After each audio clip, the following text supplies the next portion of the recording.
beau-père, il a voulu venir, d'abord, lui le premier, et puis il a été refoulé 2 fois à la frontière. C'était en quelle année? Ben, ça devait être mon mari était né à 20, ma belle-sœur à 23, alors ça devait être dans les années 20, 21, 22, par là, 22, 21, 22. Et puis mon beau-père, après il a réussi la 3e fois. Et puis il a trouvé, parce qu'il avait resté un frère qui était déjà rendu là, à Talange, à Gondange, tout ça c'était des hauts fourneaux. Moi c'était affreux, moi j'y suis allé. La nuit c'était épouvantable, hein, ça vous faisait peur. Hein. Ces grandes machines, le flamme là, ces machines, il y avait du feu partout, on aurait dit qu'il y avait le feu partout. Hein. Oh là là, ça marchait à ce moment-là. Hein. C'était bien, hein. Mais maintenant, tout est mort, on va te savoir pourquoi. Il n'y a plus rien. Ma cousine qui pleurait parce qu'elle avait de la poussière, mais il faudrait mieux qu'elle en ait encore. Et puis mon beau-père a été embauché immédiatement, mais ça ne lui convenait pas, du tout.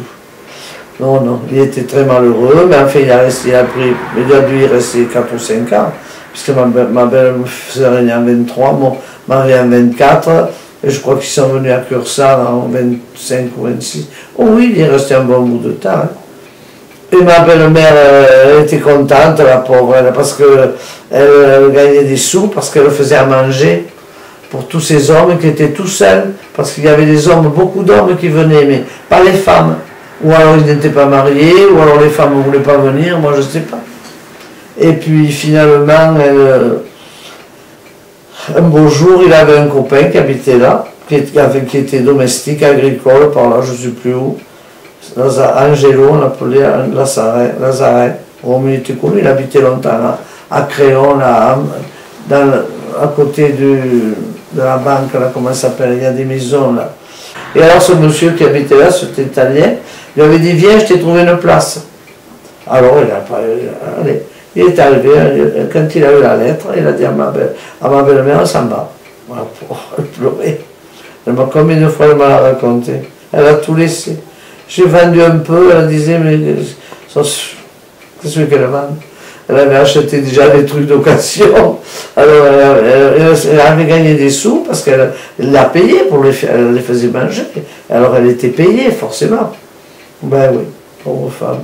Et puis elle est arrivée là à Cursal, au domaine Virly, à Cursal, ça s'appelle Virlis, je crois.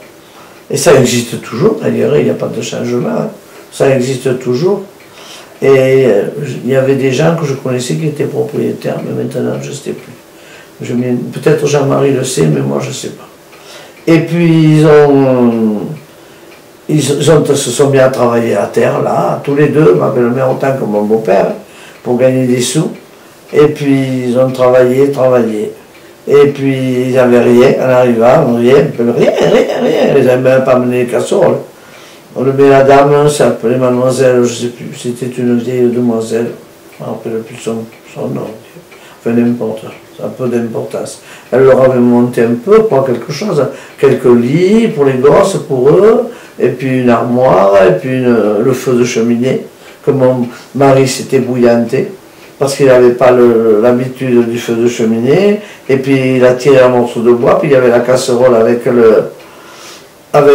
la soupe, et puis il s'est fait tomber, il avait toute la jambe comme ça brûlée, mais brûlée, jamais ça a repoussé, ni la peau, ni les poils, ni rien. Il avait un grand placard comme ça, pauvre. Et puis après, ils sont allés plus tard, quand ils ont eu quelques sous, ils sont allés m'étayer. Je me suis mis le pied. Moi, je ne connaissais pas bien, je ne les connaissais pas à ce moment-là. Moi, je le dis parce qu'on me l'a raconté, mais je ne les connaissais pas. Et puis après, bon, ils ont gagné là aussi de l'argent, parce qu'ils sont arrivés à une période, après, il y avait la guerre, de 40, la 31-45, et là, à la fin, le vin valait très très cher à un moment donné. Pourquoi, j'en sais rien, mais le vin a été très très cher à ce moment-là, et comme ils étaient métayers, ils vendaient leur part de vin, et ils avaient gagné des sous. Alors ils avaient acheté une propriété à Sadirac. C'est comme ça que j'ai connu mon mari. Parce qu'ils avaient acheté une propriété, une petite propriété, une jolie maison, et puis grande, assez grande d'ailleurs, et puis ils avaient acheté aussi des terrains dans la vigne, bon, puis ils avaient des maisons là, plus haut, des granges, des trucs. Ils avaient réussi à se faire un petit truc, quoi. C'était bien pour eux. Et puis voilà, puis ils sont restés là jusqu'à leur décès, tous les deux. Mais c'était une... dans le fond, ils étaient très travailleurs. Hein. Moi, je suis allé plusieurs fois. Parce qu'il y en avait beaucoup d'Italiens, beaucoup, qui sont venus dans le Lot-et-Garonne. Il y en a beaucoup dans le Lot-et-Garonne, d'Italiens. Et je connaissais une famille d'Italiens dans le Lot-et-Garonne. Et les enfants faisaient les châssis avec des tomates. Vous savez, les tomates, les grands machins, les châssis, puis les tomates qui grimpent, qui vivent dans des petits pots comme ça. Les tomates, elles sont dans des petits pots, même pas quelquefois. Elles sont dans de la laine de verre, puis il y a le goutte à goutte qui tombe sans arrêt. Et à côté, il y a les cuves avec l'azote, le phosphate, je sais pas moi, tout ce qu'il faut pour les faire vivre, quoi. Alors après, ils ramassent ils ont des machins roulants en hauteur, puis ils ramassent les tomates tout le long, jusqu'en haut.